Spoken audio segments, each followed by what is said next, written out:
semua acara di Rumah Budaya Ratna itu diperuntukkan untuk Mbak Ratna. Jadi mohon kerendahan hati teman-teman untuk berdoa untuk beliau. Monggo.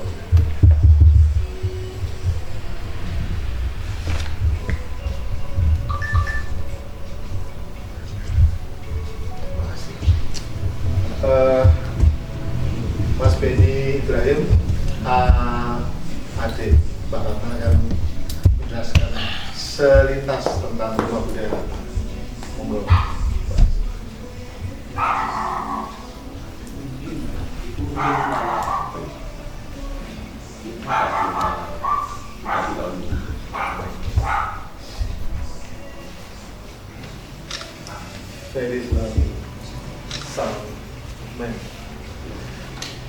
Selamat malam. Assalamualaikum warahmatullahi wabarakatuh. Terima kasih atas kedatangan sahabat-sahabat Mbak Ratna, karena saya adiknya jadi saya sebut ya, sahabat-sahabat Mbak Ratna semua. Terima kasih sebelumnya sudah datang ke Rumah Budaya Ratna, yang dimana Rumah Budaya Ratna ini adalah satu amanah dari beliau yang disampaikan ke sahabat-sahabatnya yang sehati sama mereka, sama beliau ya. Di sini saya lihat ada teman-teman sahabat Ratna, dan kami dari pihak keluarga merestui aja, maksudnya ya silakan aja, karena ini rumah budaya mungkin satu-satunya di Malang yang untuk mengapresiasikan segala macam budaya dan seni sastra dan macam-macam.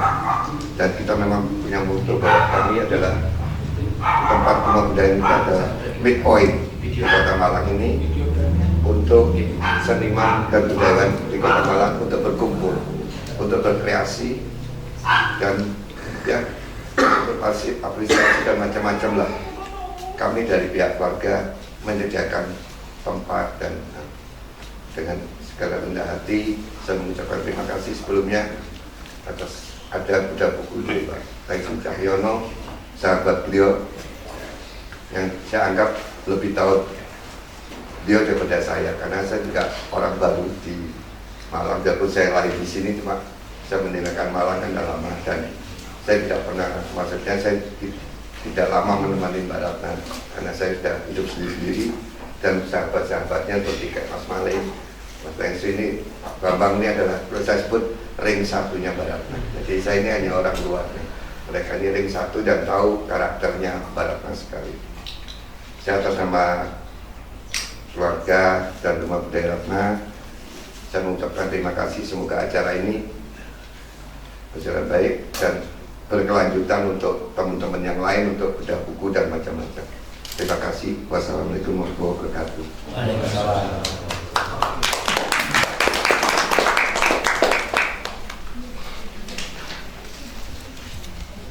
Terima kasih Mas Benny.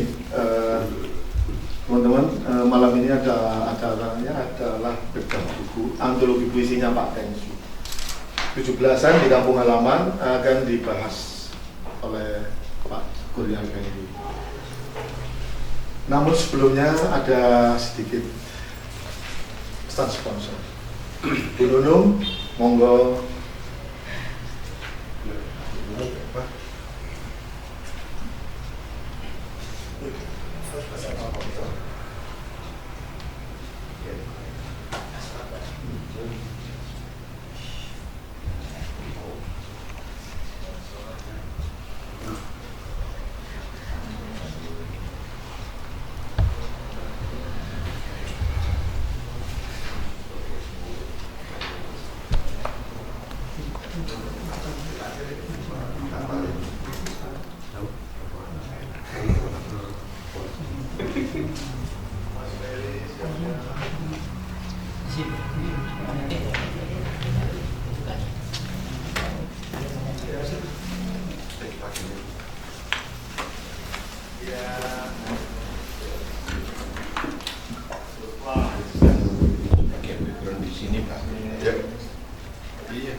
Setting nanti apa?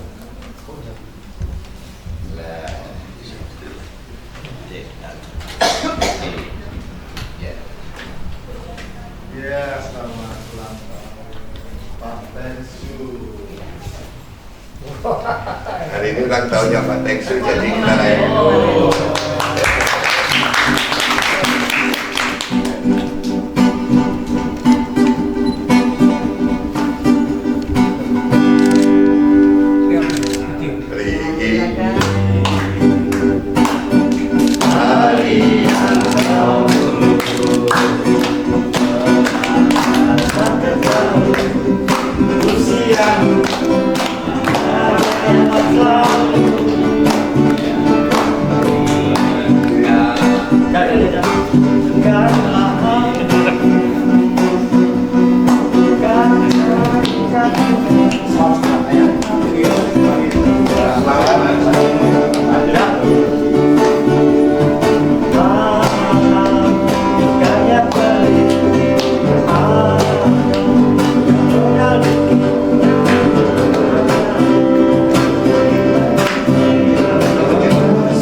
Ulang tahun yang ke-36. Selamat ulang tahun Pak Tengsu, sehat selalu. Selamat mengajar di tempat yang baru, FIB UB. Kalau kita lihat di perpustakaan Bantana itu buku-buku Pak Tengsu banyak sekali. Artinya kalau membahas tentang sastra Malang tidak bisa dilupakan nama Pak Tengsu. Sehat selalu, sehat selalu, sehat selalu Pak Tengsu, 66 tahun dan terus berkarya. Terima kasih.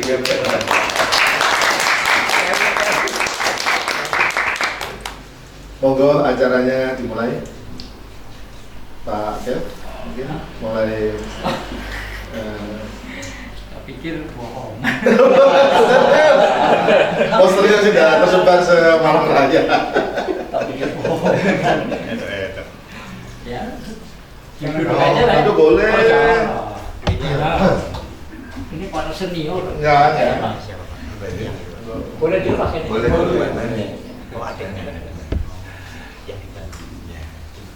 Assalamualaikum warahmatullahi wabarakatuh. Selamat malam teman-teman. Saya seperti kembali ke masa beberapa tahun yang lalu, 2000 atau 2010 saya lupa. Tapi saya memang pernah main ke sini. Oh iya, saya Kurnia Effendi, penulis cerpen, puisi, novel, esai, dan macam-macam. Tapi saya mungkin kesini itu dulu bukan dalam rangka menulis, tapi sebagai pegawai Suzuki. Maksud saya main kesini diajak oleh Lampang, almarhum Lampang yang dari Surabaya. Jadi saya tugas kantor ke Surabaya, kemudian meninjau cabang Suzuki di UMC kan dulu ya ada Malang. Nah itu Lampang ikut, saya ikut mas. Terus mau ngapain? Kok ikut? Saya kerja kok dia ikut gitu. Rupanya mau ngajak ke rumah Mbak Ratna ini. Waktu saya datang ke sini ada Mas Heri Gendut Janarto lagi semacam residensi di sini. Jadi menulis tapi menginap di sini beberapa hari gitu ya. Terus saya ketemu juga di Malang dengan Romo Sindu Nata. Waktu itu nggak tahu ada di mana, apa di Batu ya, saya lupa saya. Nah terus itulah kurang lebih. Jadi saya ingat rumah yang ada, masih ada pohon cemara ya di sini, masih. Udah nggak ada.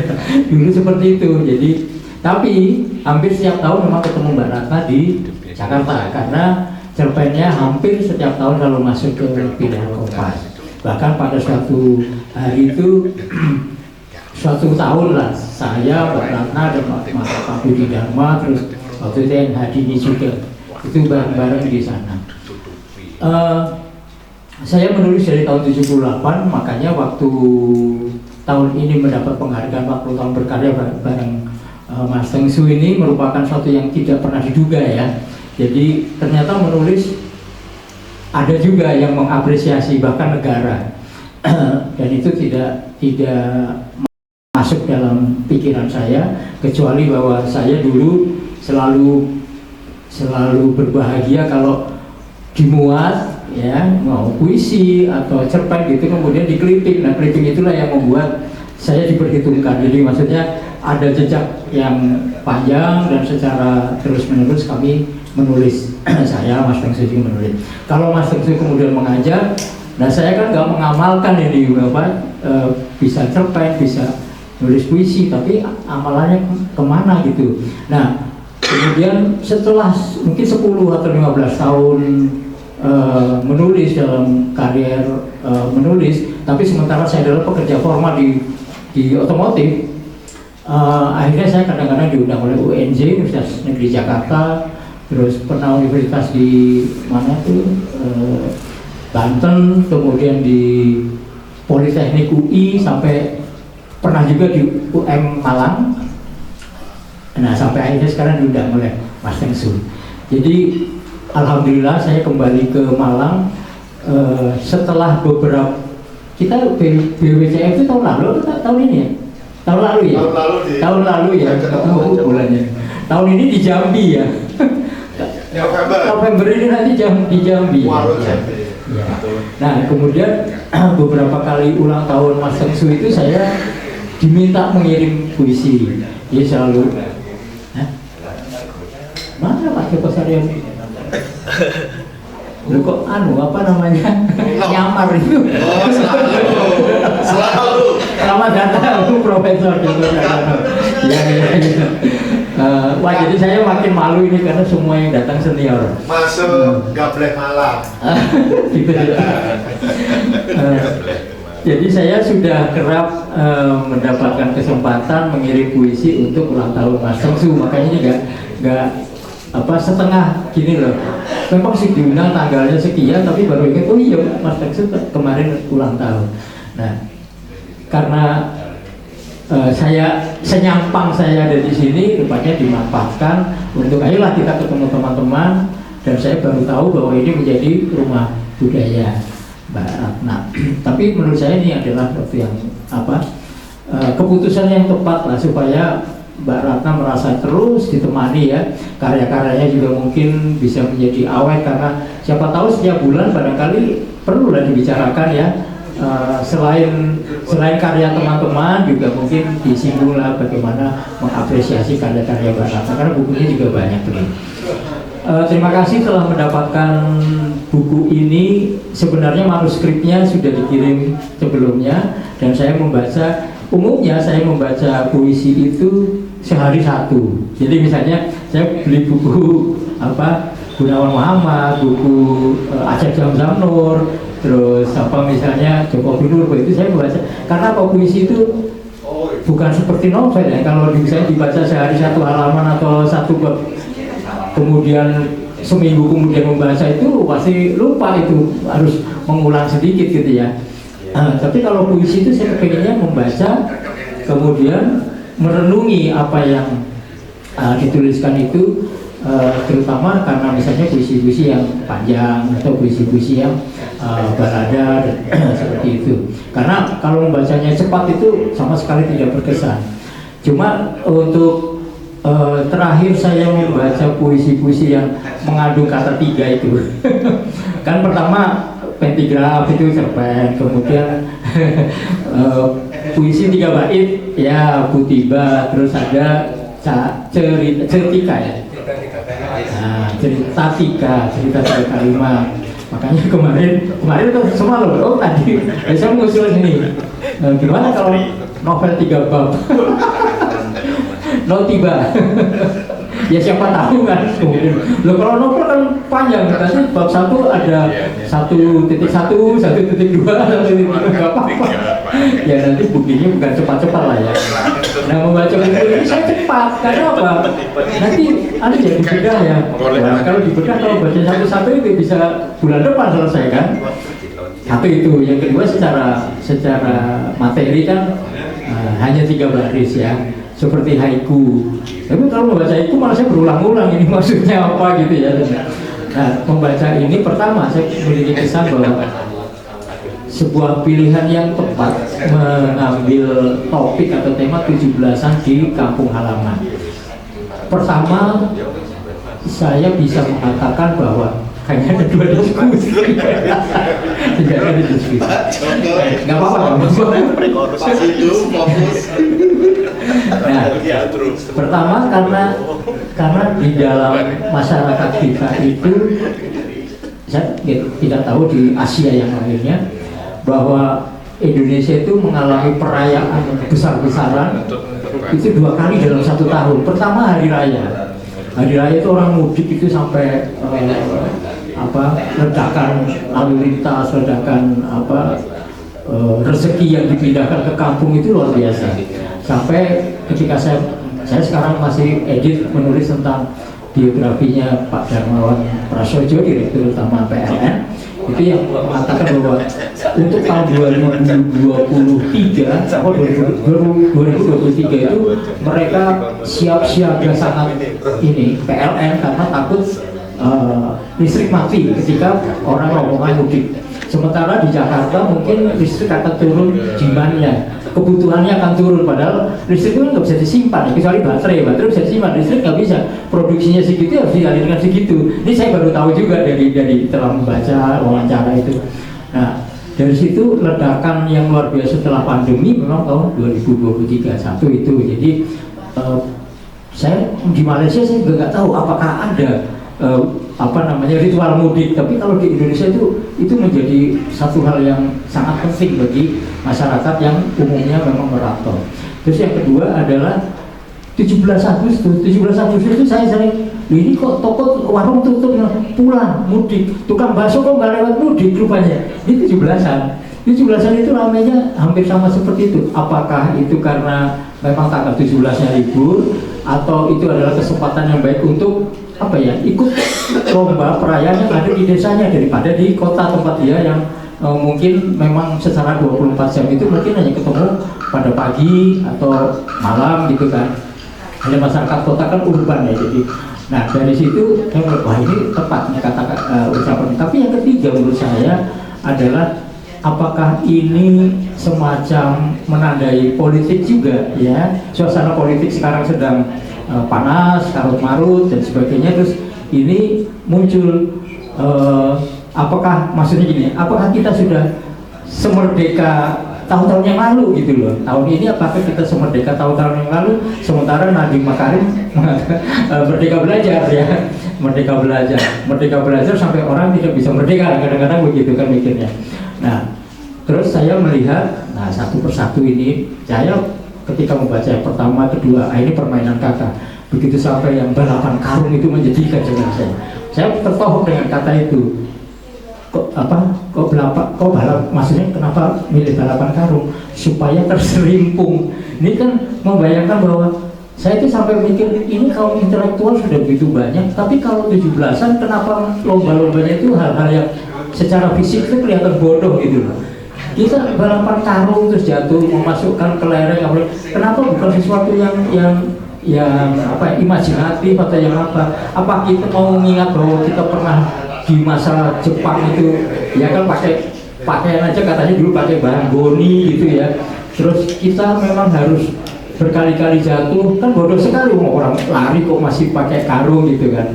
Nah ini menurut saya menjadi semacam ironisme tapi otokritik ya, ironisme tapi otokritik.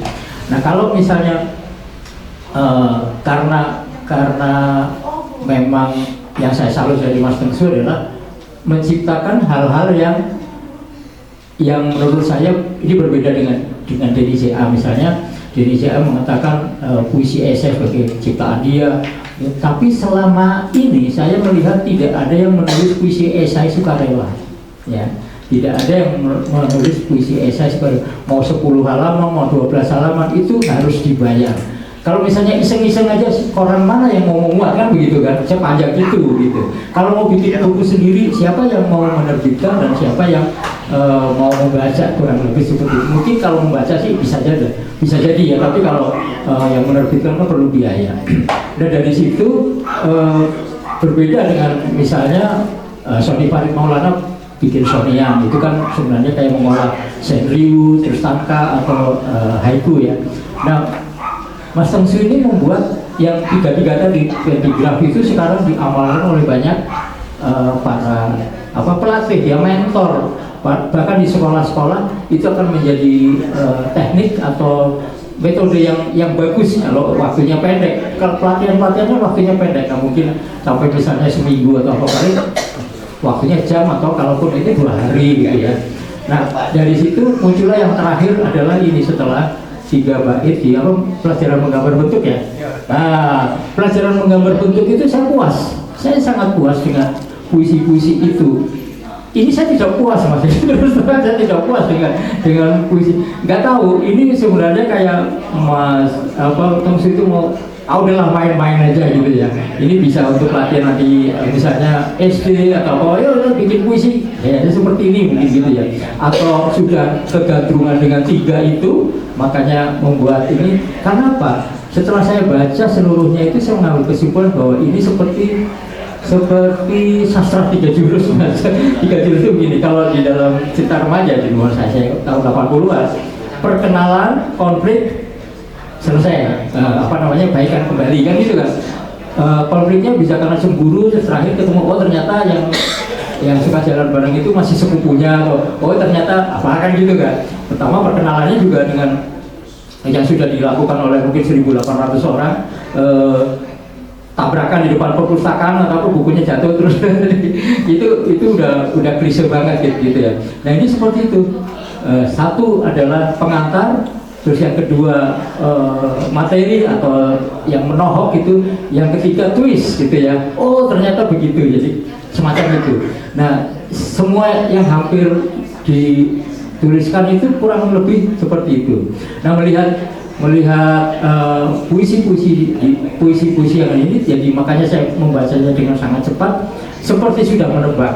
Jadi kalau baris pertama begini, baris kedua, baris ketiga seperti itu, meskipun memang mata kita sebenarnya kan bisa melihat langsung 3 baris itu. Nah kalau puisi 3 bait itu ada misteri, masih ada sesuatu yang ditawarkan, kemudian yang terakhir menggantung mungkin, terus kita merasa mencelos gitu, kita merasa tertipu.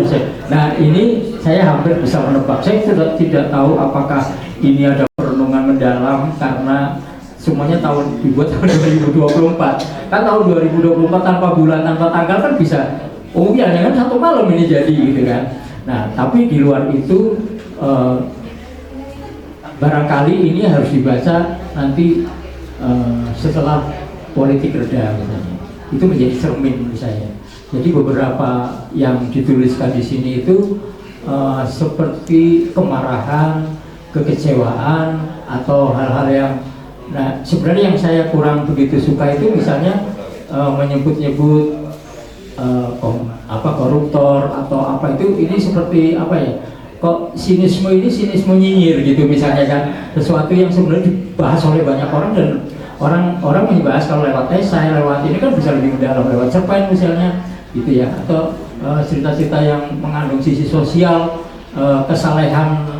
Kalau di zaman dulu ada Anafis misalnya, robotnya Surokami. Nah sementara ini sangat sederhana kan, jadi seperti apa ya, kalau misalnya mau disembunyikan telat karena cuma 3 baris, akan telat gitu. Jadi harus bermain supaya dalam 3 baris itu dapat gitu, dapat sesuatu yang tadinya pengantar, terus kemudian di tengah itu mungkin persoalan yang ini, dan terakhirnya adalah twist. Nah twist ini kalau misalnya tidak kebetulan atau tidak dipikirkan dengan kuat, bisa jadi ya semacam ya harusnya begitulah gitu kan. Memang jadi seperti tujuannya didapat dulu, baru menulis yang 1 dan 2 gitu. Nah, tapi ya saya tetap kagum dengan produktivitas misalnya, dengan sesuatu yang saya tadi juga sampaikan di UB, bahwa pada akhirnya keterampilan itu menjadi modal seorang penulis yang mungkin sudah membaca ribuan buku. Dengan membaca ribuan buku itu, apapun tema yang diberikan itu tinggal gitu, menulisnya dengan cepat. Nah, soal kata-kata yang di sini adalah sederhana, saya sangat setuju, karena puisi pada dasarnya adalah pesan yang ingin disampaikan dalam hemat kata. Dia mungkin mengandung misteri dan berusaha multitafsir. Kenapa multitafsir? Karena multitafsir itu akan mengawetkan puisi, sehingga puisi ketika dibaca hari ini mungkin akan disesuaikan dengan konteks sosial politik atau mungkin kebudayaan hari ini. Begitu dibaca misalnya 10 tahun ke depan akan disesuaikan dengan konteks tanpa melihat tahun misalnya. Oh ini puisi tentang ini misalnya. Hanya masalahnya di sini ada beberapa kata yang tidak bisa diubah, maksudnya kata-kata yang kalau dibaca tahun depan atau itu sudah tidak mewakili masa yang panjang gitu, tidak mewakili. Jadi itu pasti itu pada saat itu ya gitu. Tapi kembali lagi bahwa sastra, baik itu novel, cerpen atau itu kan saksi zaman sebenarnya. Jadi ini menurut saya juga catatan yang penting. 17 Agustus itu dirayakan mungkin dari tahun 1946 barangkali kan. Kemudian Paskibra saya nggak tahu mulainya dari kapan ya, sampai begitu megahnya. Kemudian ketika selama ini terlalu kaku, dingin, ritualnya itu ya kita hanya kaku pada bagaimana Paskibra anak-anaknya yang terpilih itu akan jadi bangga.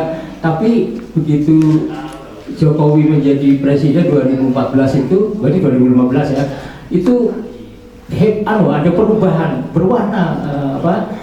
17 Agustus itu berwarna, adalah pakai orang datang itu tidak harus dengan setelan yang kaku, tapi dia akan bahwa inilah Nusantara, kebinekaan itu ditampilkan secara ceria. Bahkan yang terakhir itu kan ya udah sekian tahun gitu, termasuk penyanyi siapa itu yang buta itu, penyanyi rungkat, dan itu kan sangat meriah. Tapi saya ini tidak membicarakan politik, hanya bahwa pada saat itu soal 17 Agustus itu menjadi punya ada alternatif lain ternyata. Soal 17-an itu bukan hanya upacara yang kaku, disiplin, kemudian sakral, tapi kesakralan itu tetap ada ketika namanya juga pesta kan, merayakan kemerdekaan. Jadi kita itu betul-betul jiwanya merdeka begini. Nah ini 17-an di sini sedih gitu ya, sedih, sakit, terus hampir saya tidak menemukan warna kegembiraan di dalam ini. Jadi tapi nggak tahu kalau nanti biar bertanggung jawab ya.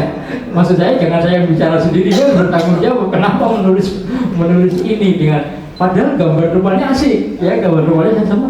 Wah ini siapa? Oh itu waktu anak saya masih kecil nih, gambarnya masih disimpan ternyata. Ini menunjukkan kegembiraan anak-anak yang hanya dengan bendera kertas saja itu. Tapi selagi bendera kertas itu ini akhirnya menjadi bubur, artinya sesuatu itu segalanya itu menjadi apa ya, hancur. Apa sesuatu yang sudah dibangun di baris pertama, baris kedua mulai ini terus baris ketiganya waduh hancur gitu. Ini semuanya kalau seperti ini tampaknya ini penyairnya sedang sakit hati nih, penyairnya sedang sakit hati, penyairnya sedang melihat dari sisi yang paling negatif dari perayaan 17-an. Karena apa? Karena ternyata Indonesia yang sebenarnya merdeka sudah hampir mencapai titik demokrasi yang bagus, tiba-tiba harus mengulang dari awal, harus melakukan kecerobohan yang sebenarnya barangkali itu adalah katakanlah ada niat yang bagus untuk seluruh rakyat Indonesia, tapi karena sentralnya ini menunjukkan apa ya, egosentris, menunjukkan arogansi, menunjukkan sesuatu yang seolah-olah bahwa Indonesia itu ya RT aja lah gitu yang bisa diatur begitu aja. Tapi kalau membayangkan bahwa perjuangan yang panjang dengan mulai dari 1928 kemudian PPU PKI, kemudian kita mengalami agresi 1, agresi 2, itu kan betapa berat kita mempertahankan negara yang pada akhirnya sebenarnya hampir saja setelah reformasi pun gagal.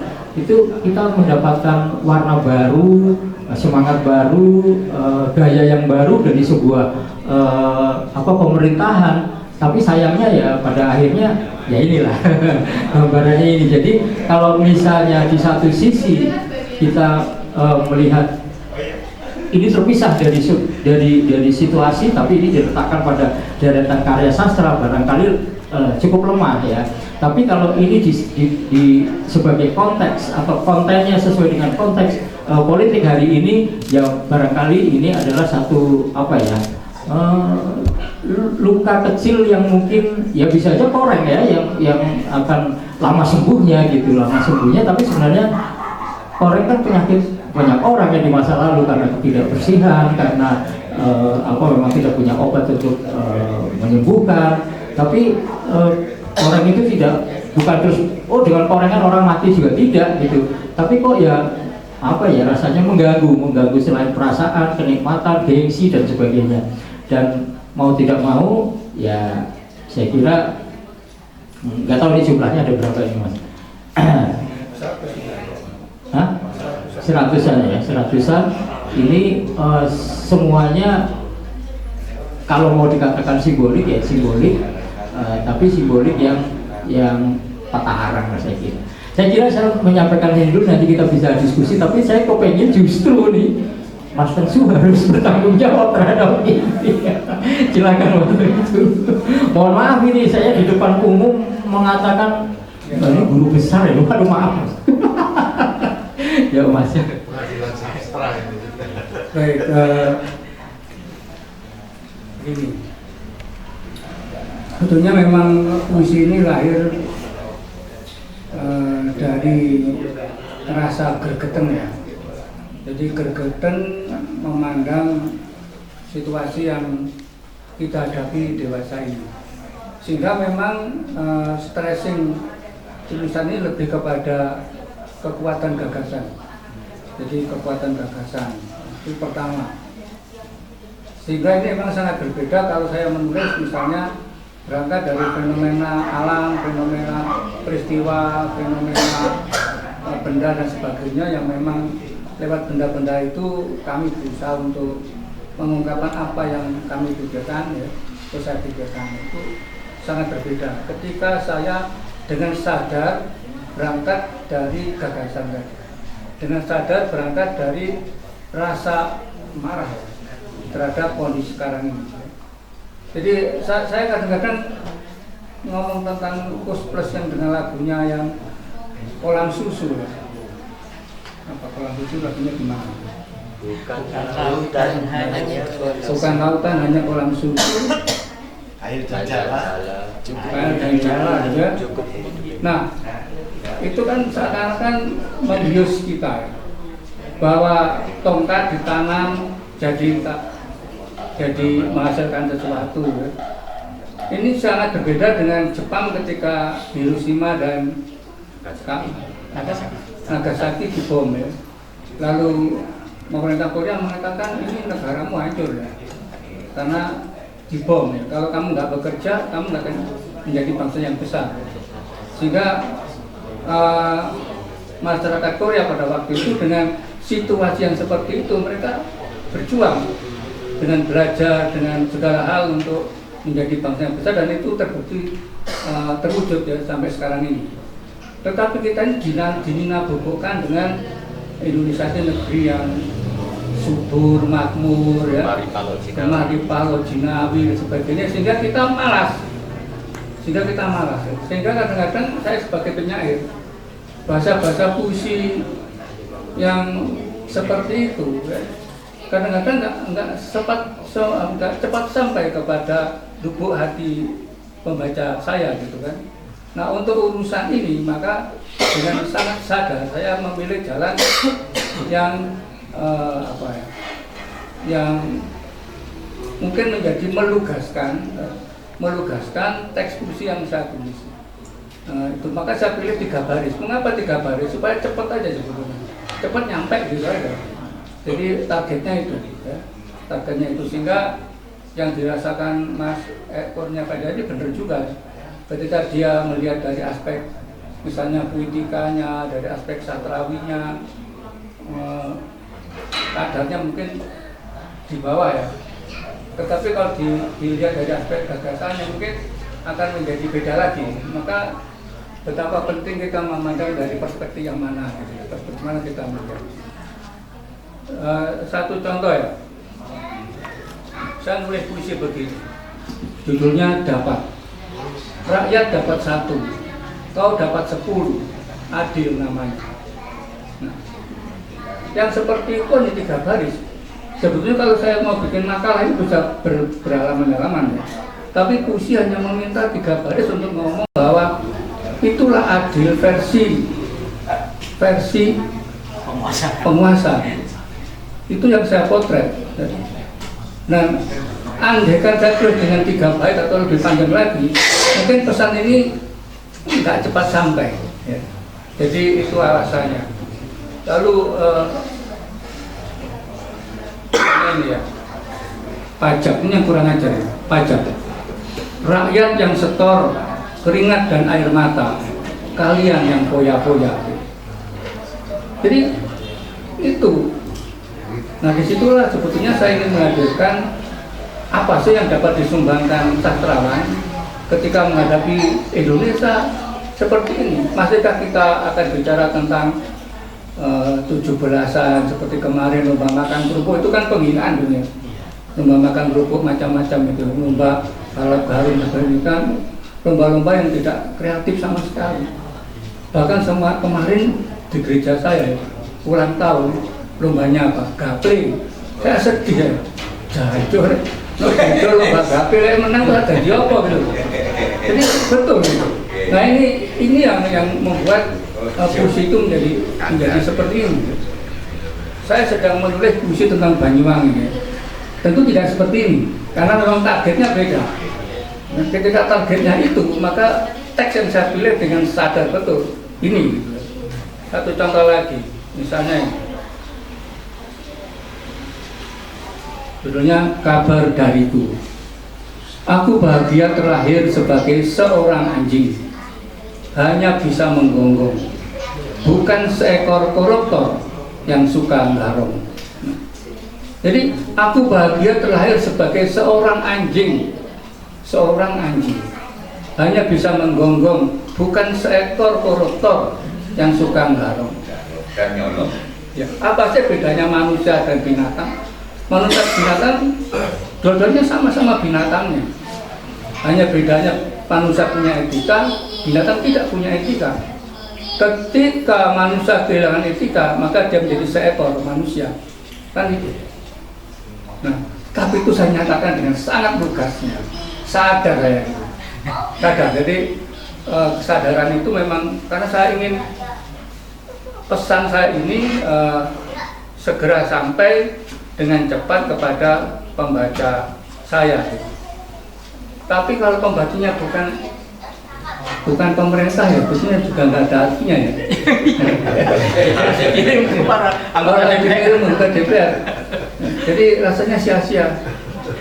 Tapi katanya gini, tidak ada pekerjaan yang sia-sia, gitu kan? Ketika semua itu dikerjakan dengan nawa itu yang benar, gitu. Jadi nawa itu yang benar. Jadi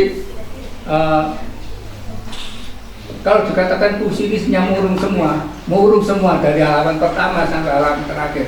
Ya, saya tidak ingin berpura-pura di situ. Ketika saya berpura-pura, saya itu justru tidak menunjukkan kepada pembaca saya bahwa negerimu sedang seperti ini gitu. Kenapa kamu masih ngomong soal keindahan, ngomong soal ini, ngomong soal itu gitu. Jadi dampaknya ya memang menjadi puisi seperti ini. Itu saya sadar. Jadi di sebuah balai desa ada meja pingpong ya. Atau ini tong sampah. Buanglah sampah di tempat. Jadi kan biasa baca puisi kata-kata biasa ya. Buanglah sampah di tempatnya. Koruptor tong tak bisa menampungnya. saking banyaknya. Kan ngeri. Jadi buanglah sampah di tempatnya. Koruptor tong tak bisa menampungnya. Apa ada kata-kata lain yang dapat mewakili perasaan saya tentang negeri ini dibandingkan dengan kata-kata yang saya tulis ini gitu. Jadi itu masalahnya. Jadi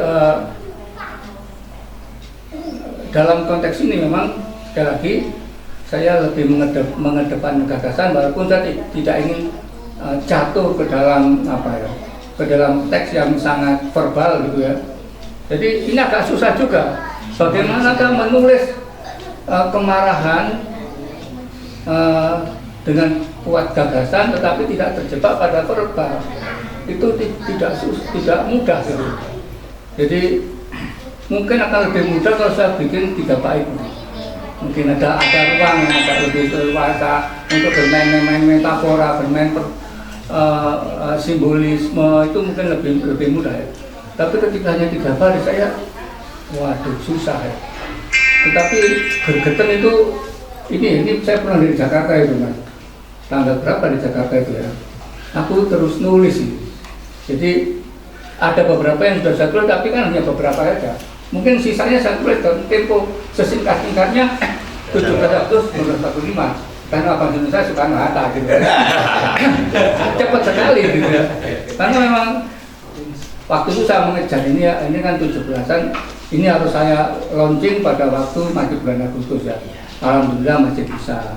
Lalu hari ini dibedah pas saya 1 hari setelah ulang tahun ya, alhamdulillah juga kan.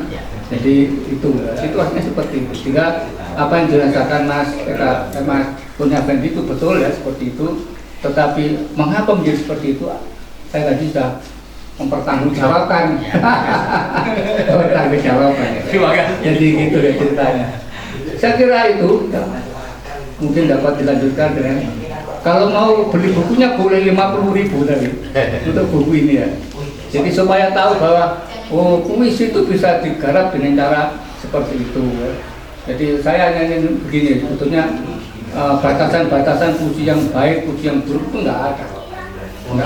Jadi puisi itu hanya puisi yang baik adalah puisi yang memiliki pembaca aja, atau dibaca orang ya.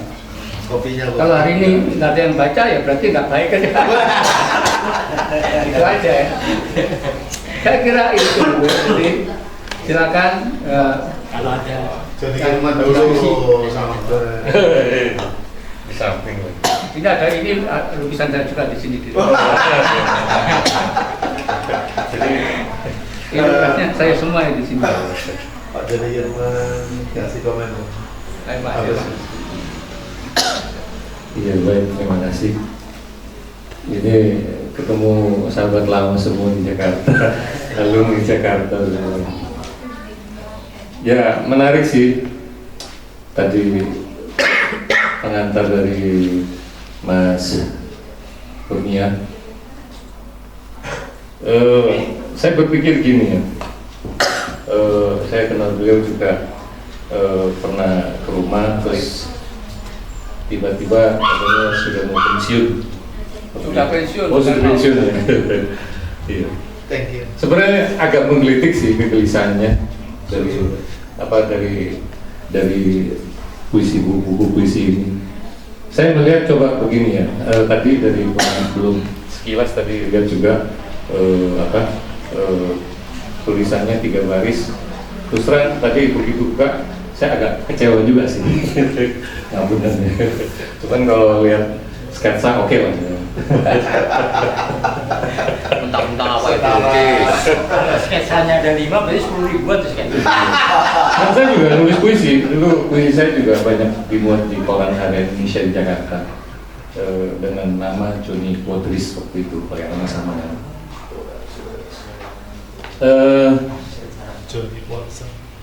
Ini sekilas tadi dipaparkan oleh Mas Kurnia maupun Mas Tengsu. Sebenarnya saya melihat lebih menangkap lebih pada nuansa politiknya lebih kental ya. Sangat kental. Jadi terbersih dalam pikiran saya, ini jangan-jangan nih bagian daripada yang 16%.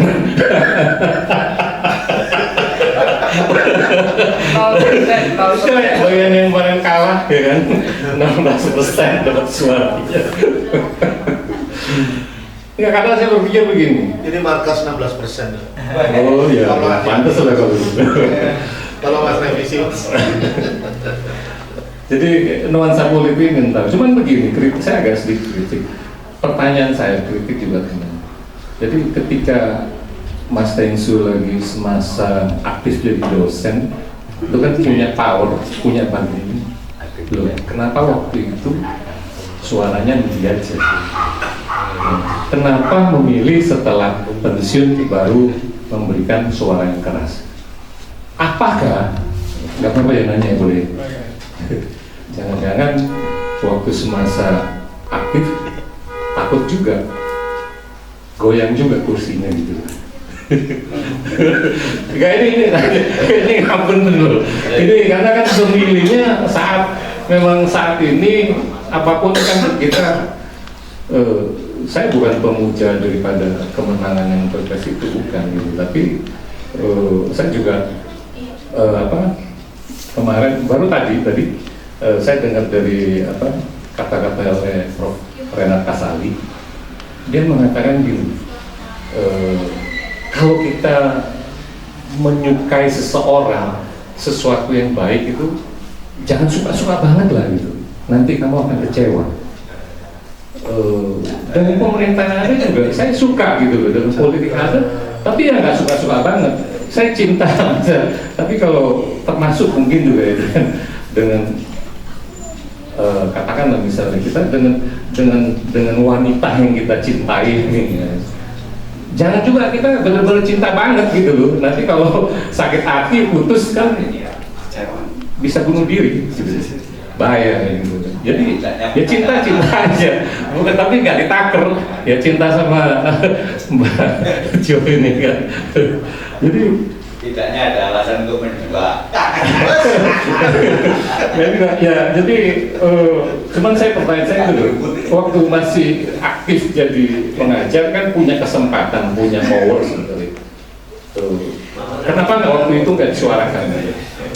Kenapa memilih saat pensiun udah kedudukannya mungkin udah nggak terganggu? Ya nggak tahu, saya nggak tahu. Ini hanya pertanyaan. Jadi tadi memang ini saya lihat sekilas tuh nuansa politiknya kuat banget. Kekecewaan tadi ya bisa dimaklumi karena mungkin dulunya cinta banget gitu kan, saking cintanya itu. Jadi ya kalau menurut Renata saya jangan cinta banget. Cukup cintai, jadi ketika Anda tidak akan marah. Jadi ya kalau untuk sketsa bagus lah. Bagus. Tapi untuk puisi tadi memang 3 baris saya juga agak kaget juga sih tadi. Saya pikir yang dulu tuh bukunya itu ya, apa itu? Kan Saya lagi nunggu buku itu sebenarnya. Ya tapi nggak apa-apa, begitu kira-kira saya. Jadi pertanyaan saya adalah tadi balik lagi kemana ketika waktu masih di posisi visibilitas akademik yang punya power, punya massa.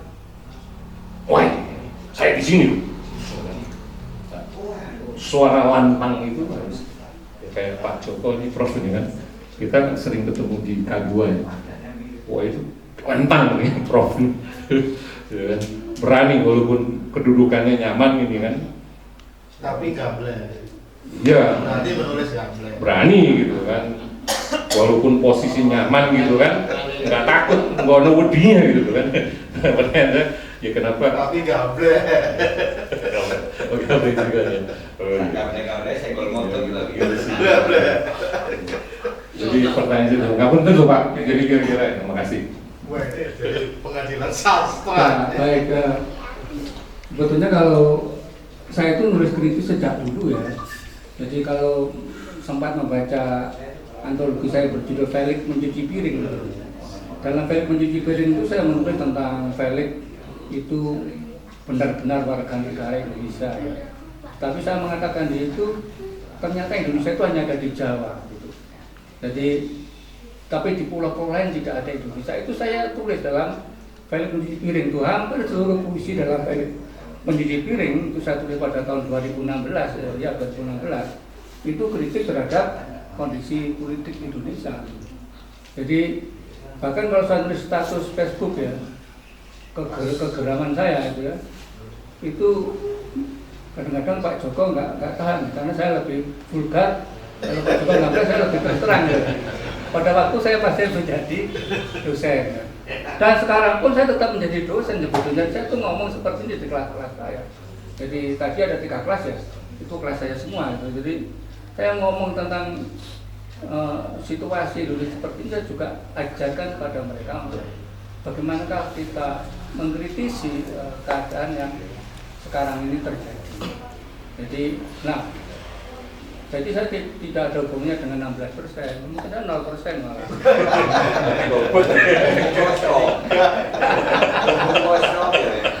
Bumbu kosong. Saya nggak golput tapi gofood. Wah, ini. Jadi itu ya. Ya sudah memang begitu ya.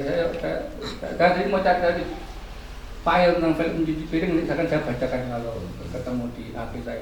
Tapi saya di bawah Asrofi dan itu ya. Oke, mungkin ada yang lain. Boleh tanya kepada Mas Kep ya. Iya. Oke. Jadi gimana?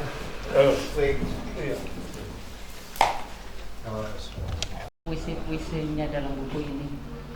Ketika Pak Tengsu gregetan, akhirnya menularkan kegregetan itu kepada pembaca. Itu aja. Saya juga gregetan. Baca kok hanya 3 baris. Padahal sebenarnya juga bisa lebih. Saya gregetan jadi. Berhasil saya bikin gregetan. Berhasil tuh. Ya itu aja, terima kasih. Ada yang lain?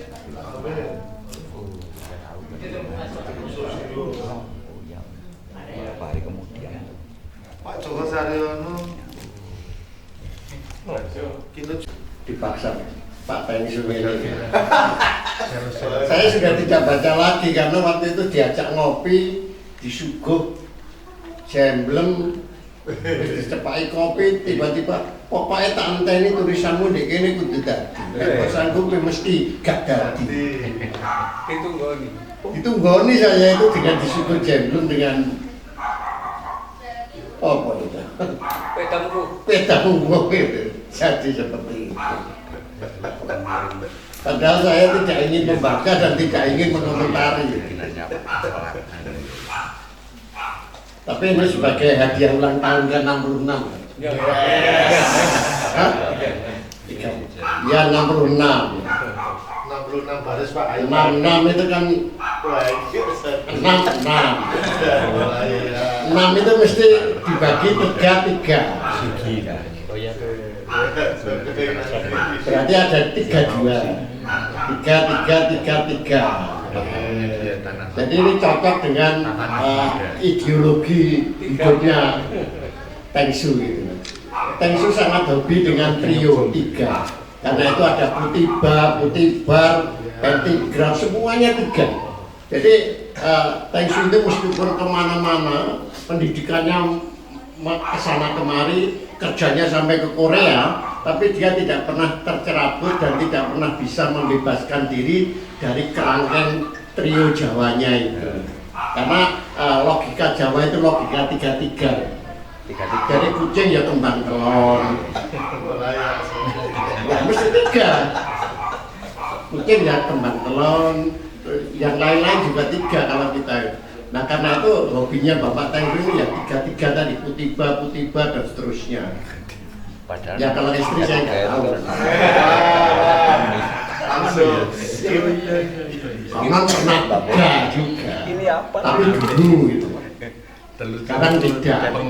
Nah saya kira 3 ini yang menguntungkan sekaligus dilematis ya. Salah satu dilemanya adalah Teng Su tidak pernah bisa diam nyaman di tempatnya karena bingung 3 tadi antara kepenyairan, kedosenan dan kepemikiran gitu. Dia pengen luwung antar satu naik dhewe kayak Joko gitu, tapi eling dosen itu dikai sanksi gak gitu.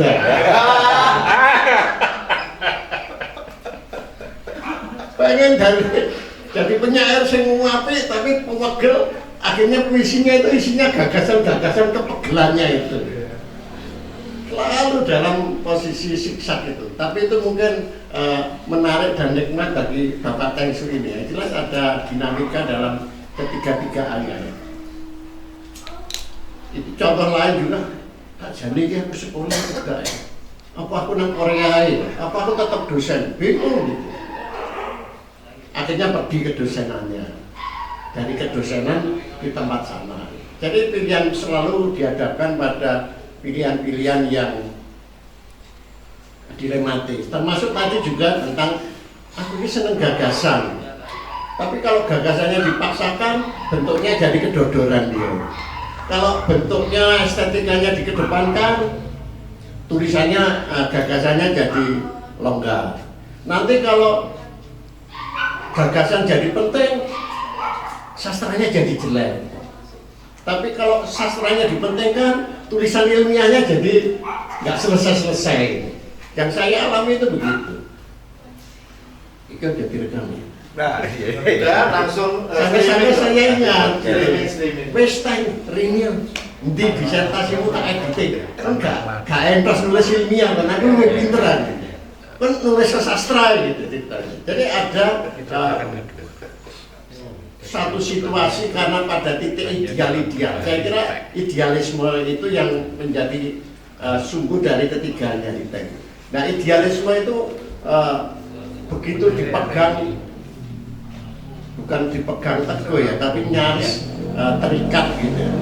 Nah ikatan yang paling kuat dari seorang Teng Su itu bagi saya nasionalisme. Dia kelihatan itu kalau ngomel di Facebooknya itu mesti nasionalisme gaya humanis, gaya renesan yang tentu saja kuno ya. Sawar. Ya, tapi itu dikukuin terus. Nasionalisme yang apa ya, pualam gitu ya, pualam itu kan itu nasionalisme humanis. Seolah-olah semuanya tertata teratur, tidak ada retak-retaknya, tidak ada asimetrinya, itu seolah-olah dipegang teguh. Buktinya apa? Saya ingat sebelum ini tuh dia nulis disertasi 24 tahun yang lalu. Pokoknya YB Mangunwijaya. Pokoknya nasionalisme. Jangan. Waktu itu saya punya program studinya. Dia yang kuliah gitu ceritanya. Waduh, angel ini musuh sahabat, musuh mahasiswa sekaligus konco dosen ini. angel ini. Pokoknya nasionalisme. Harus nasionalis. Harus Mangunwijaya ini. Iya, apa sih? Mas sekarang pokoknya semua ya. Maksud saya artinya seluruh dimensi pemikiran nasionalisme yang dituangkan secara literer oleh Mangunwijaya itu diteliti. 3 kan? Itu juga 3 nggak sengaja. Itu ya burung-burung manyar, Durga Umayi, burung-burung rantau. Nah ini kan nggak sengaja itu Pak. Saya kira sudah jauh di bawah sadarnya atau di atas sadarnya 3 dan ujungnya itu. Tapi Pak Tensu ini S3-nya 3 semester saja. Tapi yang 15 tahun itu dilupakan. Berkali-kali karena mikir nasionalisme itu berpuluh tahun, sampai 15 tahun. Berapa? 18. 3 periode. Iya, 18 semester. 18 semester. Mikir nasionalisme. Nah, ketika terdesak itulah baru saya kira kerangka berpikir 3-3-nya itu diikhlaskan. Saya ingat persis, wes teng gak apa-apa, gak timbangannya gak lulus, siji telitinan mesti gak usah lain lupakan. Yang 2 dilupakan, hanya burung-burung manyar. Akhirnya ya selesai. Jadi ketika dibuat tidak sempurna, dibuat asimetris, dibuat retak-retak, sajanya ya bisa itu. Dan ia lulus dan seneng-seneng juga nih. Tapi kalau semuanya terus, ya gelisah terus gitu. Ini sejak itu. Nah saya kira ini kan bagian dari itu kulminasi dari kecintaannya kepada nasionalisme itu. Dan Bapak Tensu ini kan punya dikotomi tentang apapun ya menurut saya. Apapun itu harus kita cintai, tapi harus kita setiai. Nah bagi Bapak Tensu ini kedua-duanya tidak bisa terpisah. Tapi dia melihat sekarang itu hampir semua orang mencintai tidak menyetiai. Memang betul. Cinta tapi nggak setia. Nah ya, jadi dia melihat orang-orang Indonesia itu yang mencintai Indonesia tapi tidak setia pada Indonesia. Jadinya gergeten. Nah, dilema-dilema seperti itulah yang tertera di dalam 17-an di kampung halaman ini. Ya, gemes, gergeten, seperti geram gitu. Tetapi geram dan gemasnya itu dituangkan di dalam puisi itu. Nah, selain idealisme Pak Tensu itu kan nasionalisme kerakyatan ya, seperti Mangunwijaya juga di dalam burung-burung manyar. Tetapi seperti juga kecintaannya pada burung-burung manyar yang dijadikan disertasi itu nasionalisme kerakyatan yang didukung oleh pemikiran dan intelektualitas yang baik. Karena paling tidak yang diteliti itu kan Tito dan Ati itu adalah seorang dosen, seorang doktor, pemikirannya kritis, inovatif. Nah yang diinginkan itu mungkin secara tidak sadar juga begitu. Ketika ia dalam hidup sehari-hari menjumpai yang tidak seperti itu, kelihatan itu di dalam postingan-postingan FB-nya itu. Oh, wakil kabeh, termasuk pegel karo Gibran sing senengane dolanan kowe itu. Padahal saya banyol tak Tensu itu. Nah, buku ini sebenarnya antara itu ditulis dalam dilema itu. Jadi saya itu senang nasionalisme kerakyatan yang kualam tidak retak, tapi nyatanya yang ada tidak. Nah karena itulah saya kira kalau kita lihat ini kan nasionalisme tetap kerakyatan, karena 17-an di kampung halaman itu bagi saya lebih kerakyatan, tidak elitis, upacara dengan paskibra dengan segala atribut yang standar, formal dan elitis adalah lagu-lagunya, tapi seperti halnya di kampung halaman ini dituangkan. Jadi itu lebih alami. Nah, ini saya kira kelanjutan saja dari kecintaan Pak Tensu akan nasionalisme, gagasan nasionalisme itu. Kalau dilihat pada karya-karyanya yang lain sebelum ini, meditasi, kimchi, Felix, mencuci piring, itu kan kelihatan. Apapun temanya tentang kimchi, tentang Felix, tetap saja ujungnya pada nasionalisme Indonesiaan. Hanya mungkin ditambah internasionalitas, kemudian spiritualitas gitu. Nah ini bagi saya Pak Tengsu begitu.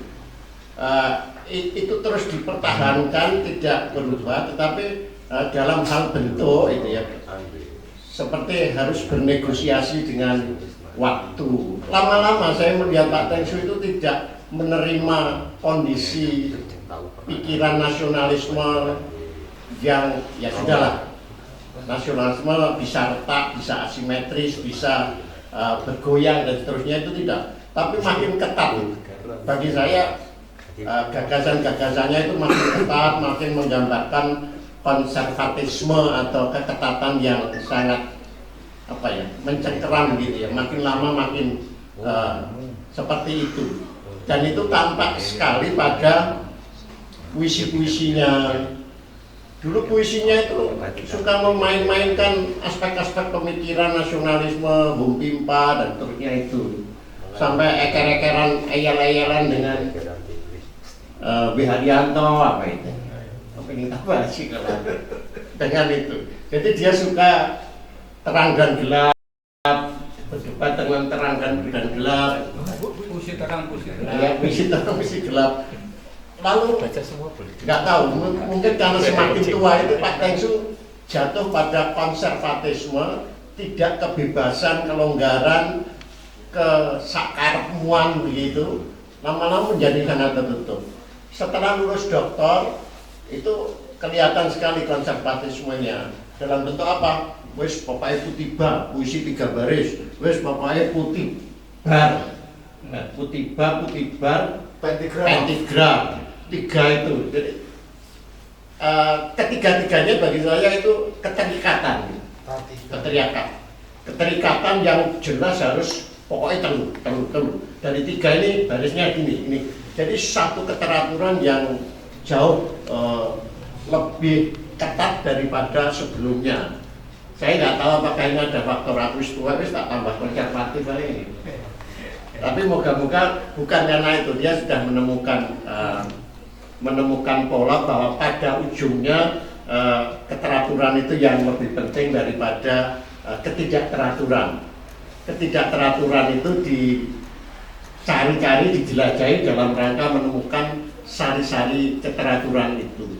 Saya kira disitulah rumah Pak Tengsu. Jadi Pak Tengsu ini setelah lelah berkelana, lelah berpikir, lelah menjelajah ke dalam dunia estetikanya itu, dunia puitikanya itu, tiba-tiba nyaman, nyenyak, dan bahagia di dunia konservatifnya itu. Buktinya apa? Yang namanya 3 itu, sastra 3 itu, puisi. Selain makmumnya banyak, Pak Tengsu itu seperti kiai puitik gitu. Kayak kiai puitik. Kayak kiai puitik kan. Ya itu meskipun dan selalu memantau santri-santrinya. Jadi santri ketiga, santri pentigram itu banyak itu. Nah, interaksinya langsung gitu. Itu jadi seperti, kembali lagi, Tengsu itu seorang kiai politika, dan orang-orang ini yang ikut di grup itu seperti santri-santrinya, nyadong dawuh tentang politika 3 itu. Dan Tengsu bagi saya seperti yai itu kerumasan banget. Ini kurang iki, kurang iki. Saya mesem-mesem lu nganggur ya. Menurut santri sentara bir. Nah, itu saya kira yang menurut saya sangat kerasan ya. Dan disitulah saya kira siar-siar politikanya itu melalui putih. Tidak hanya itu, seperti hanya seorang kiai, selain mengajar santri-santrinya, Tengsu itu juga menulis. Bukan menulis ininya, tetapi justru menulis teorinya. Apa itu? Tiga langkah apa? Ada satu kata. Pentigram apa itu loh menurunkan dapur pentigram juga kurang olahraga. Nah, ditulis juga teorinya. Itu bagi saya kok seperti ya nulis pekerjaannya nulis ya. Ada kesejajaran lah paling tidak itu. Tidak hanya itu. Ya itu senengannya ya keluyuran ke santri-santrinya, ke jamaahnya, dan itu bisaroh katanya Asrofi. Itu bisaroh. Kaweran. Nah, Tengsu ini juga rajin. Rajinnya itu menurut saya kadang-kadang di luar takaran. Dosen terkenal, jadi editor majalah internasional. Kok ya sih ngajari anak-anak SMP, guru-guru SMP, barang gitu. Dan nekat gitu, menurut saya nekat. Nekatnya kenapa? Probolinggo, ngarani Probolinggo. Jadi ya persis sepertinya itu dia tak parah ini pokoknya jamaah. Nah ini kesejajaran saja membanding-bandingkan. Tapi yang kerasan pada norma-norma itu dan tampaknya itulah yang akan menjadi apa ya perhentian politik yang telah dijelajahi oleh Tengsu ini, dan ini saya kira eksplorasi tematik melihat nasionalismenya itu. Kita tidak tahu apakah itu akan diteruskan, tapi setidak-tidaknya apa yang dicapai, apa yang telah ditemukan, apa yang terus digeluti, apa yang dirawat itu bagi saya mendapat apresiasi. Apresiasinya banyak orang mengundang, banyak pihak mengundang, terutama guru-guru. Kemudian kedua apresiasinya itu dilihat sebagai suatu cara yang bisa memudahkan orang mencintai puisi. Karena itu banyak dijadikan metode pembelajaran. Saya lupa ingat, Pak Tengsu nanti membetulkan. Sudah beberapa kali diundang untuk berbicara bagaimana mengajarkan puisi dengan pentigraf, kalau tidak salah. Jadi itu juga apresiasi. Nah kalau apresiasi paling elitis mungkin juga sudah ada. Setidak-tidaknya saya bimbing uji 2 disertasi itu tentang apa yang telah dikembangkan dirawat dijaga oleh Pak Tengsu ini. Adi itu pentigraf ya. Dewi pentigraf. Jadi yang lain belum. Nah ini kan satu bentuk apresiasi yang merupakan dampak dari capaian yang dilakukan oleh Pak Tengsu ini.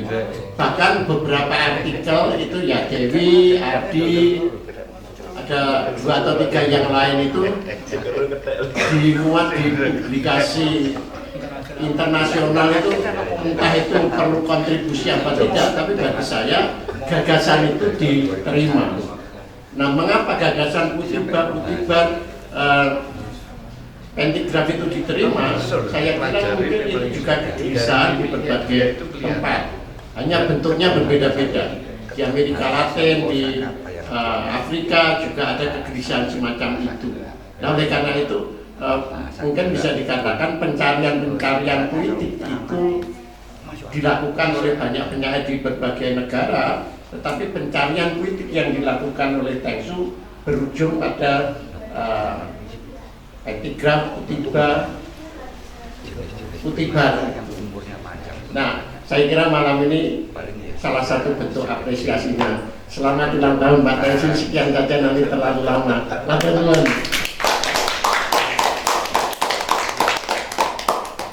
Sampai Pak jelaskan kok Indonesia.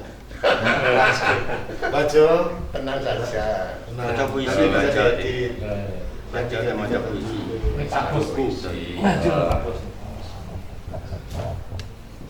Matur Sembanun, selamat malam, selamat berulang tahun.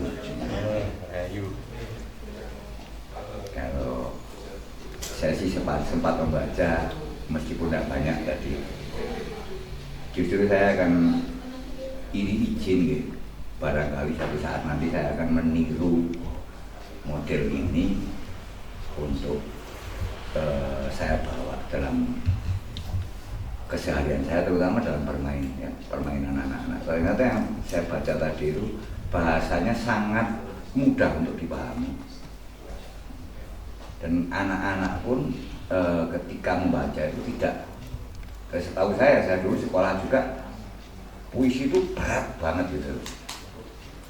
Jangankan menulisnya, membacanya saja lerenoto. Jadi itu gelombang iramanya seperti ini, apa rimanya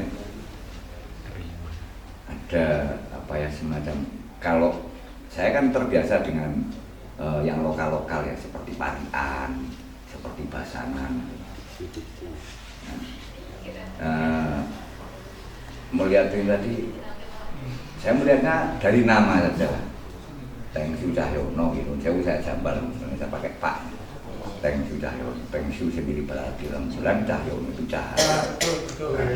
Rembulan dan cahayanya sesuatu yang tidak bisa terpisahkan. Asli Jawa, Pak. Asli. Aja udah wajib lagi.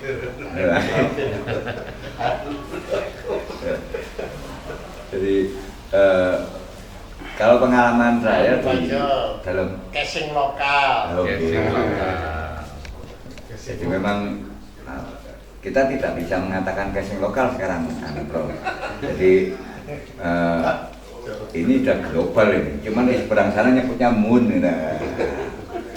Ini nyebutnya, sudah jarang orang yang menggunakan kata tersebut, rata-rata menggunakan kata yang umum, bulan. Sesuatu yang luar biasa saya dapat ini tadi adalah keberanian.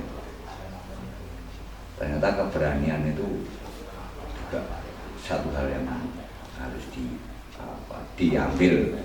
Kalau perlu kita pelajari dari manapun juga.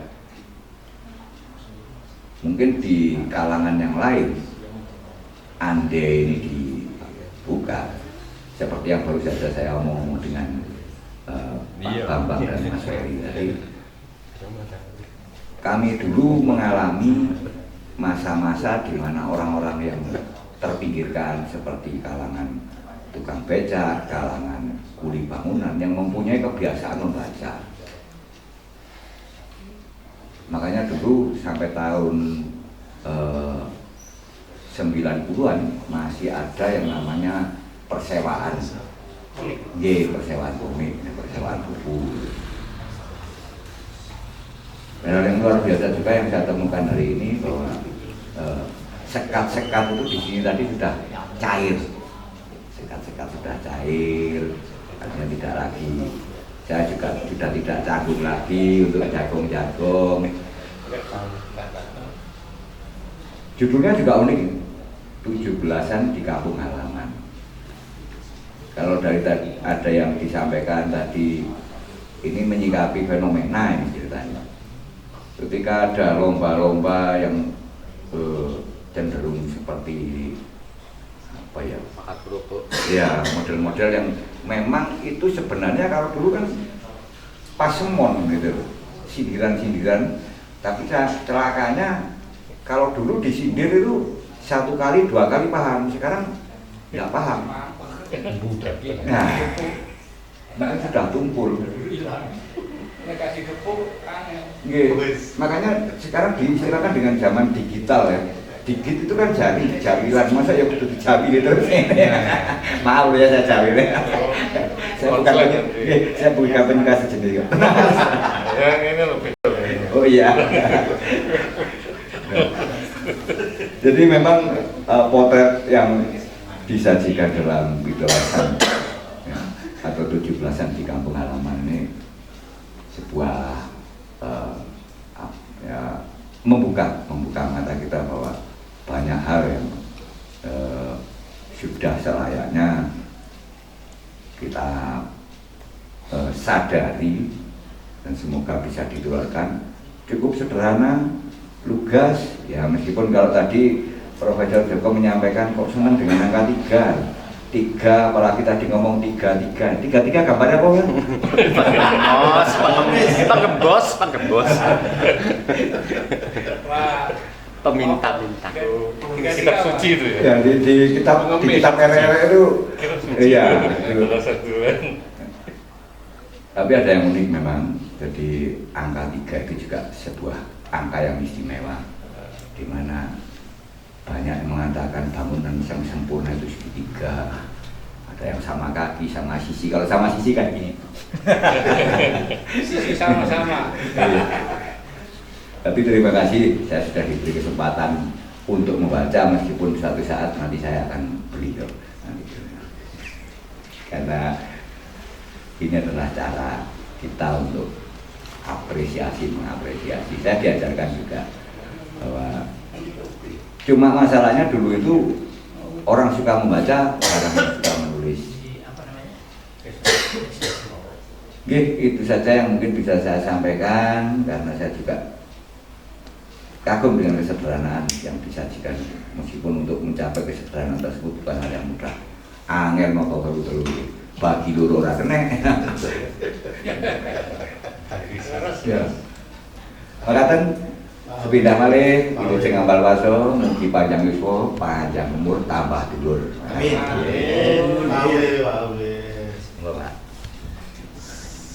Konsorsium. Terima kasih. Selamat malam teman-teman semuanya. Yang pertama pasti mengucapkan selamat ulang tahun Mas Tengku. Sesama lari Banyuwangi. Mantu saya Tapan Rejo, Pak. Eneng sing nunut Tapan Rejo. Tapi saya tidak banyak mengerti tentang sastra sebetulnya. Jadi cuman saya berpikir bahwa di tangan seorang seniman, baik itu sastrawan maka media yang dipegangnya adalah produk kesenian hasilnya. Jadi di tangan Mas Tengku, kata-kata atau bahasa itu akhirnya menjadi sastra. Jadi tadi saya ngomong dengan Mas Ferry, ada karyanya Sosiawan Lea itu cuma satu kata cuk gitu, itu sudah sastra. Lalu ada dalam puisinya Remi Silado dalam kumpulan puisi beling, itu judulnya Nasihat Ibu kepada Putranya. Nah, maaf ini jangan bilang kontol. Itu juga sastra ternyata. Jadi saya jadi paham ketika bahasa itu di tangan sastrawan, maka dia punya produk sastra, menjadi produk sastra. Tapi ketika di tangan orang lain itu berbeda lagi memang. Di tangan mungkin di tangan koruptor itu beda lagi dia. Mungkin cuknya koruptor karena ketahuan nyuri. Tapi itulah ya saya. Dan kemudian kalau saya melihat tadi selintas karyanya Mas Tengku di sini yang cuman 3 baris, itu saya mikir kok kuat dia ngempet ya. Sampai mencret-mencret kira-kira. Ini tidak mudah sekali. Padahal sing diwaca iya. Pak Tumpu. Iya.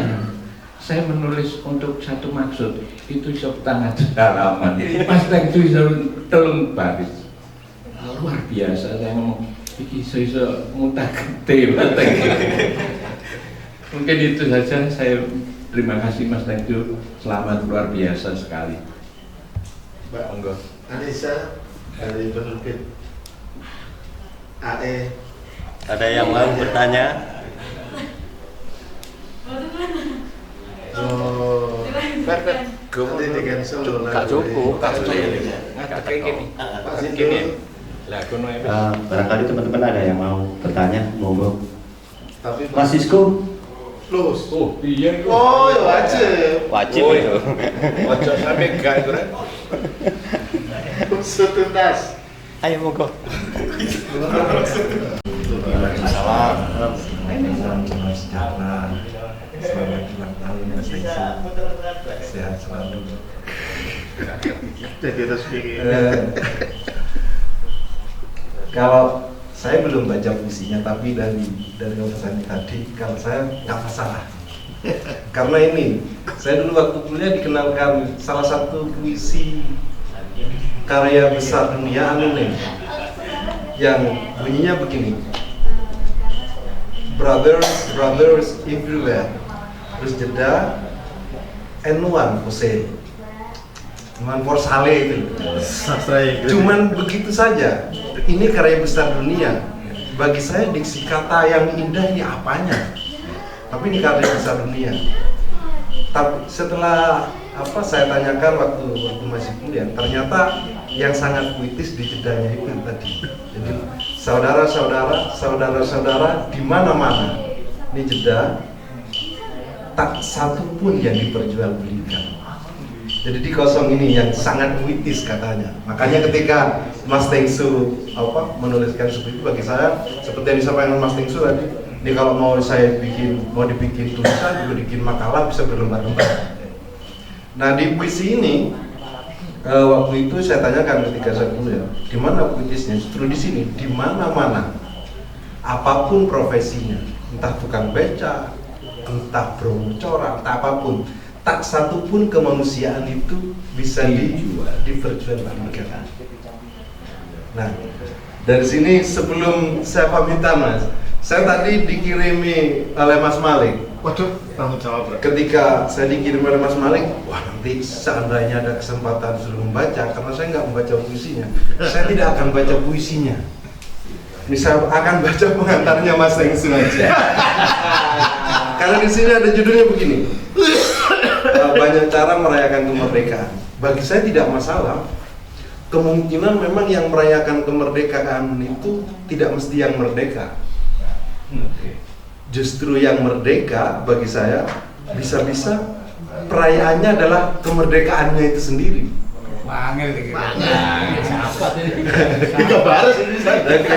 Ini saya bacakan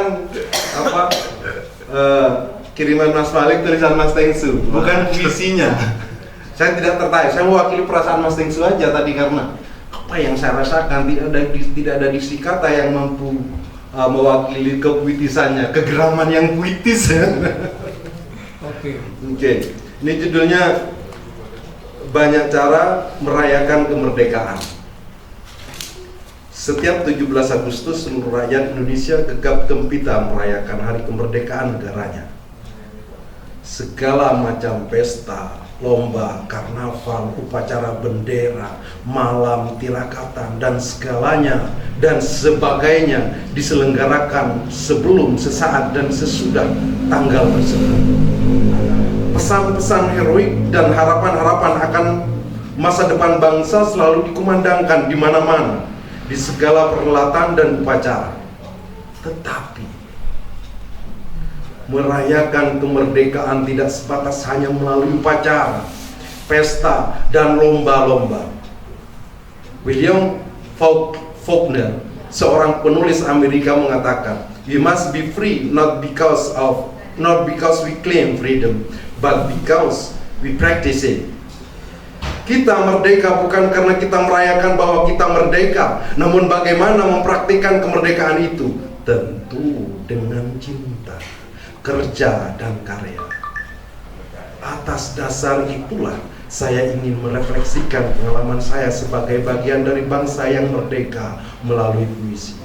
Apakah praktik-praktik kemerdekaan itu sudah saya jalankan? Saya sudah menjadi bangsa merdeka, namun saya malas berkarya. Datang terlambat dan pulang cepat di kantor. Hidup dari gaji buta, tumpul hati, hilang rasa simpati, empati, dan jiwa solidaritas. Saya belum bisa mempraktikkan kemerdekaan itu. Padahal sebagai bangsa merdeka justru kita harus siap bekerja keras mengisi kemerdekaan itu. Thomas Paine, seorang penulis Inggris, berucap, "Those who expect to reap the blessing of freedom must likely undergo the fatigue of supporting it." Siapapun yang mengharapkan rahmat kemerdekaan harus siap berlelah-lelah mendukungnya. tidak boleh hanya duduk bertopang dagu, bermalas-malasan.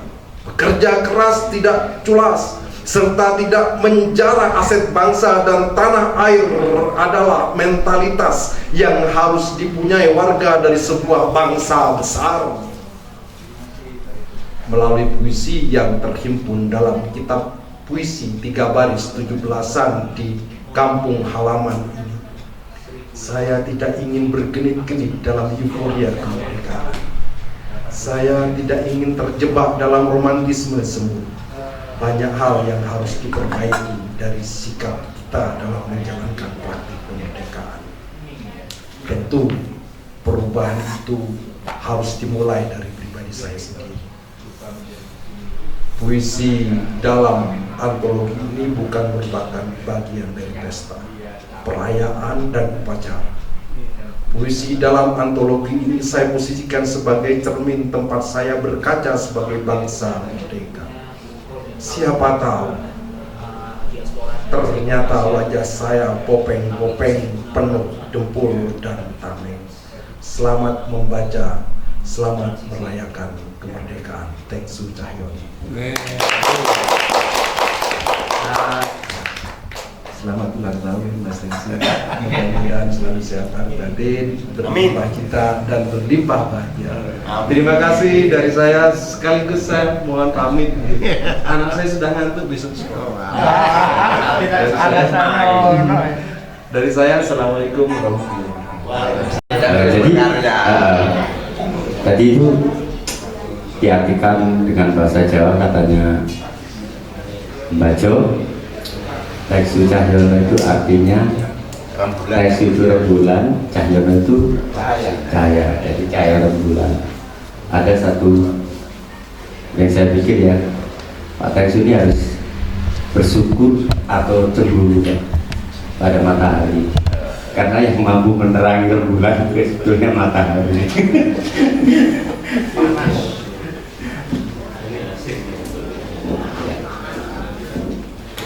Oke, tentang rembulan.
Terus apa lagi? Waca puisi siapa ya? Silakan lima.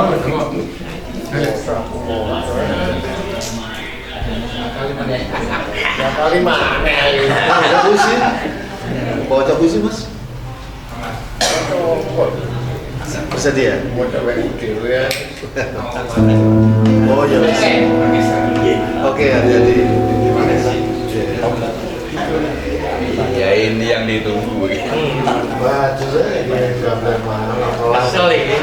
Tunggu aja. Pelan ya kira? Mau bisa?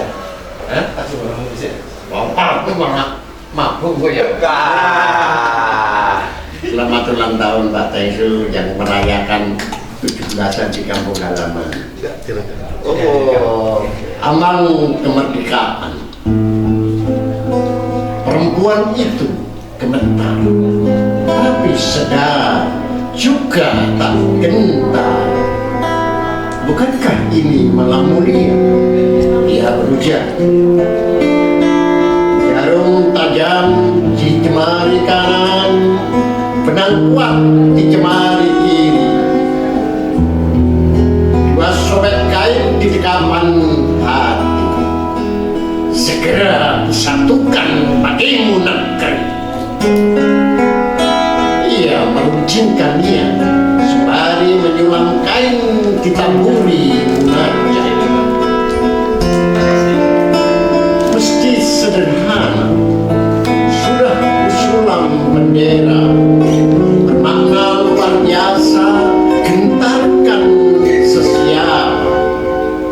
Ujarnya kepada lelaki perwira yang kenyang hidup di jantung para bahaya. Dan lelaki itu berjanji mematikan merdeka. Besok, ketika angin mengibaskan bendera di langit Indonesia yang dinaungi bulan mulia, larut kian berbalut doa, langit sengaja menyimpan rahasia. Bulan mulia menapakkan kaki menuju waktu yang muskil diduga. Lelaki itu berada di simpang keyakinan dada. Bisakah kata Maeda dipercaya? Lelaki muda menghunus maklum merdeka. Terima kasih teman-teman. Satu saja.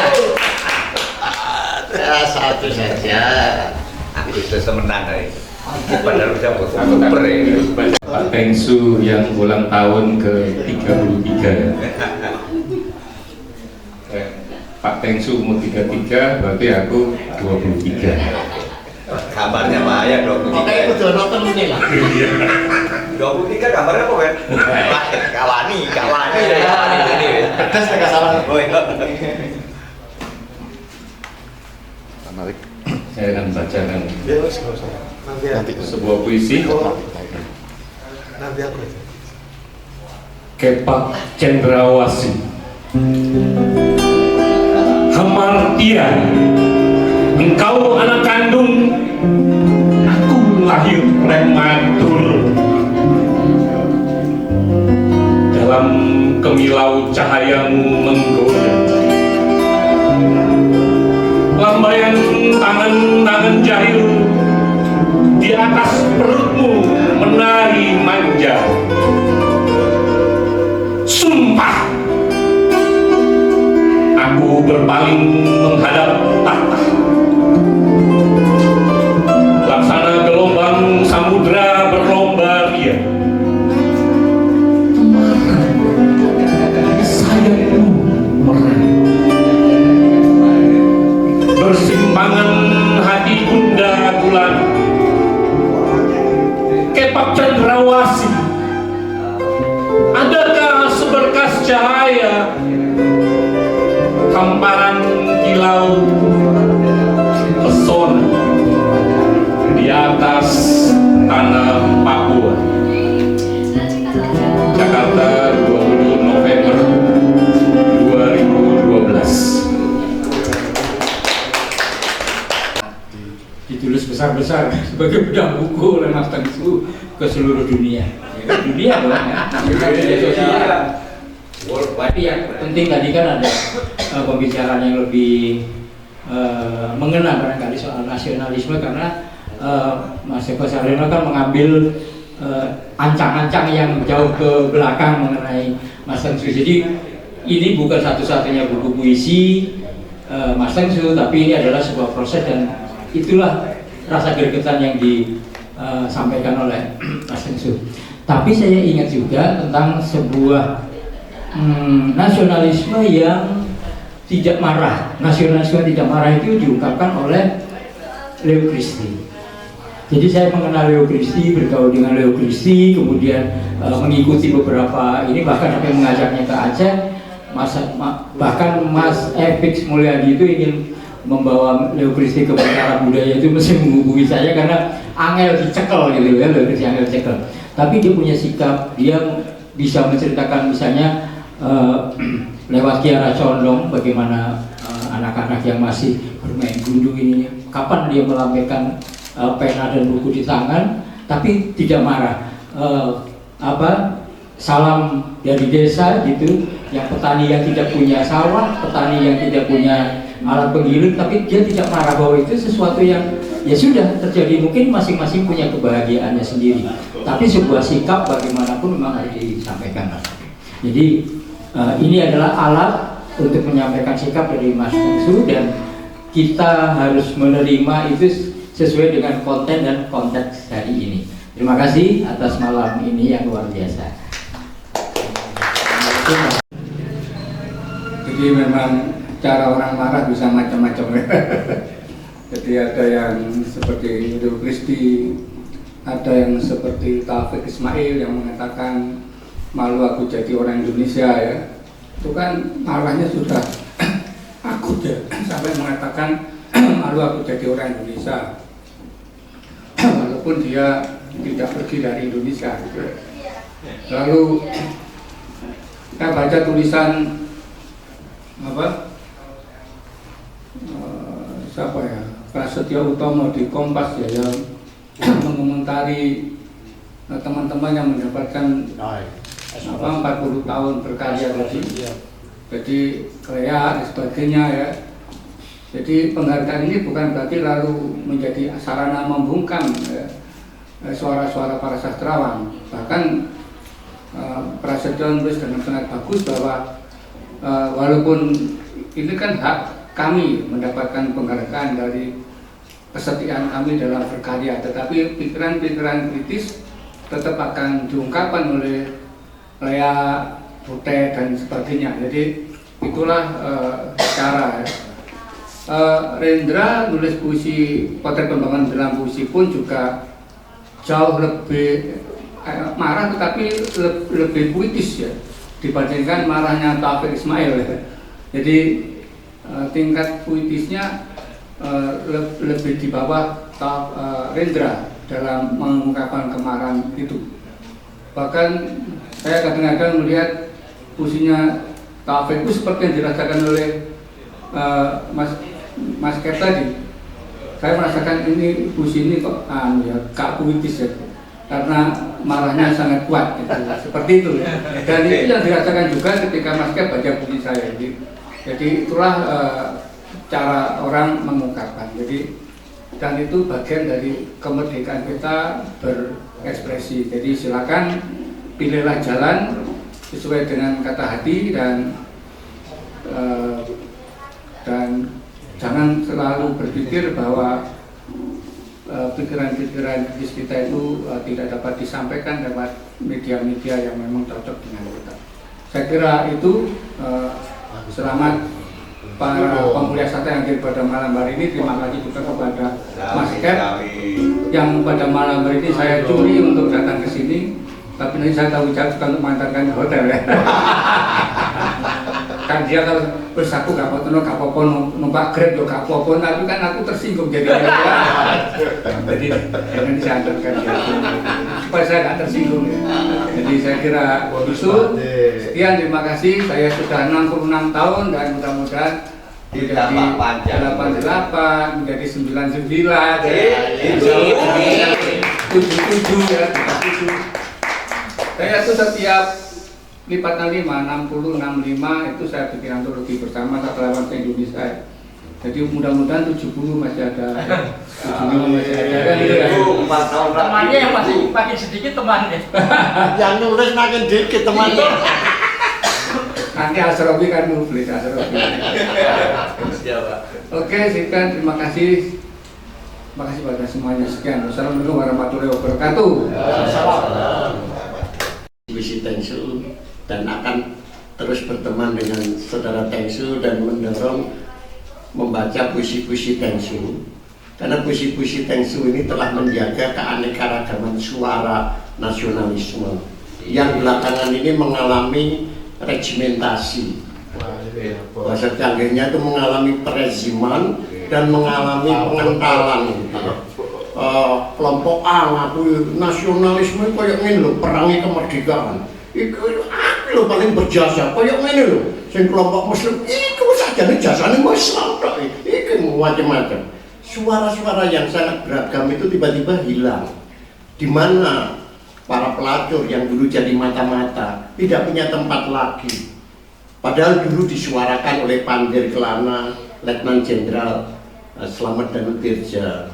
Bagaimana para preman yang rela menjadi mata-mata di antara para serdadu itu. Jadi nasionalisme kita dibangun oleh sekian banyak suara, sekian banyak peran, dan itu di dalam teks-teks tahun-tahun kemudian hilang. Apalagi teks ilmiah, teks politik, dan teks-teks yang distandarisasi untuk sejarah-sejarah kelompok itu.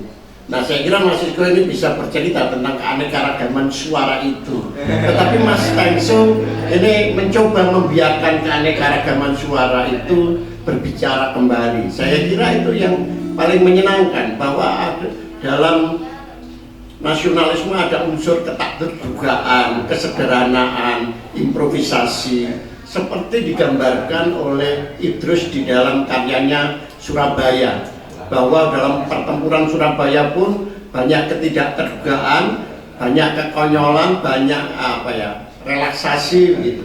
Nah, di dalam puisi-puisi 17-an di kampung halaman, saya kira Mas Tengsu mencoba menyelamatkan nasionalisme Indonesia yang mengalami regimentasi itu. Saya kira itu kontribusi sangat penting dari Mas Tengsu, dan kita tunggu terus ia menjaga dan merawat keanekaragaman suara nasionalisme di bumi Indonesia, agar nasionalisme menghidupi keanekaragaman manusia di Indonesia, dan sekaligus mengakui, merekognisi kontribusi sekian banyak kelompok yang telah membangun nasionalisme Indonesia. Selamat Mas Tengsu. Terima kasih Pak Joko. Teman-teman, terima kasih. Semua acara ini adalah semoga menjadi ladang amal jariah untuk Mbak Ratna Indah Ibrahim. Agenda berikutnya tanggal 10 ada Agustinus Wibowo. Ini kerja bareng dengan Mizan, Pak Joko promotore. Tanggal 12 Pak Riwanto launching buku puisinya Mencari Revolusi. Kemudian tanggal 19 diskusi novel Di Tanah Lada karya Sigi, kerja bareng dengan KPG Gramedia. Ini promotornya Pak Bambang Nawi. Terima kasih. Terima kasih. Mohon maaf untuk semua kekurangan. Semoga bermanfaat, teman-teman. Rumah Budaya Ratna, Midpoint Seniman Budayawan Malang. Mohon kabarkan ke seluruh Indonesia. Terima kasih.